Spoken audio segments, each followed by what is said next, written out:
Claymore might have told Salazar, I don't recognise your bullshit MC.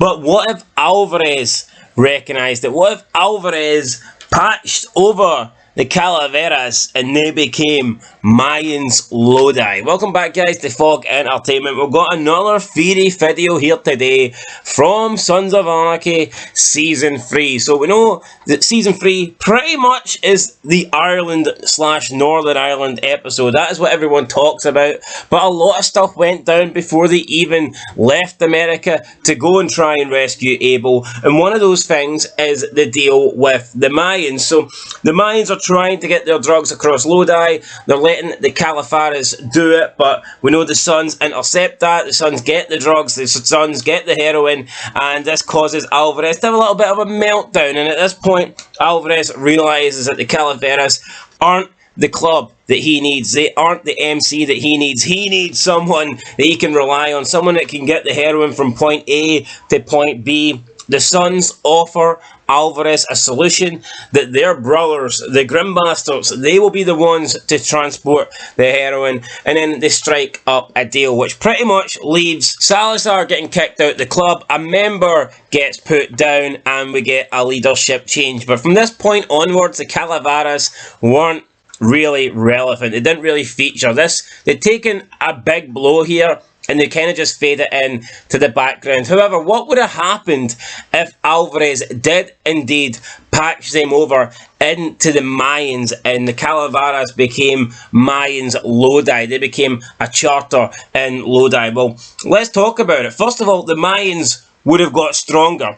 They would have had control of Lodi, and not through a puppet club, but they would have had an actual charter. So they would have had complete control of Lodi, and the Mayans themselves just would have been stronger by adding an extra charter, aka the Lodi charter. So you got that.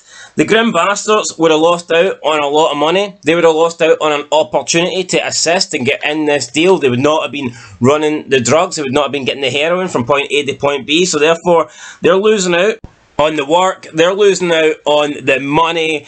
Their importance to the Sons isn't as strong.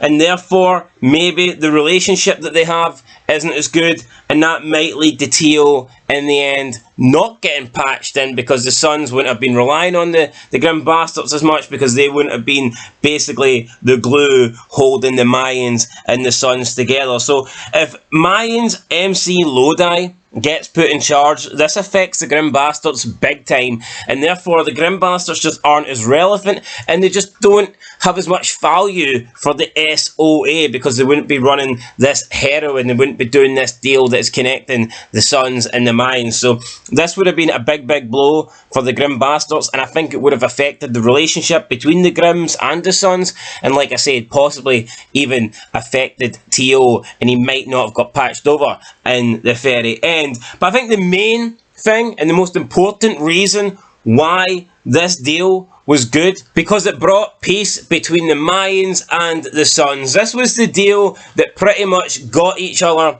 in the good books. Now, earlier in the show there was an attempt, but those peace deals never really worked out, and they didn't really have any reason to work out. You know, it was basically bullshit truces earlier in the show, but this required them to work together. Both clubs were benefiting, both clubs were making money, both clubs had to see eye to eye for this to work, and it did work, and this basically led to a long-term alliance between both Mayans and Sons. Now, if this didn't happen, they'd probably still be at war. The Mayans and Sons would probably still be killing each other. It would have cost both clubs money. It would have cost both clubs members, and it would have cost both clubs lots of opportunities that we've seen in Season 4, Season 5, Season 6, Season 7, and even in the early seasons of Mayans MC. So this was a big factor, and had Mayans Lodi been formed, it would have changed the entire relationship between the Mayans and the Sons. So in the end, it worked out well, because the Calaveras were basically told, get the hell out of here. The Grim Bastards got the opportunity, and the Sons and Mayans managed to create a deal and form an alliance and create a truce. So in the end, it worked out well. But if Mayans MC Lodi was formed, then I don't think it would have worked out too good.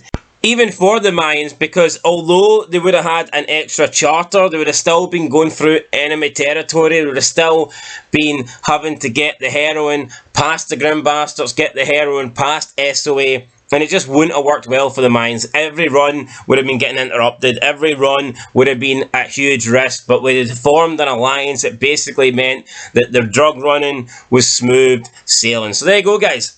The Lodi Mayans MC Charter, that not getting formed, I think changed the entire series dramatically, because if it did get formed, we would have still seen SOA versus Mayans. We would have seen a war throughout the rest of the show. So there you go. Let me know your thoughts down below. Mayans MC Lodi, would Salazar have made a good president if Mayans Lodi was formed?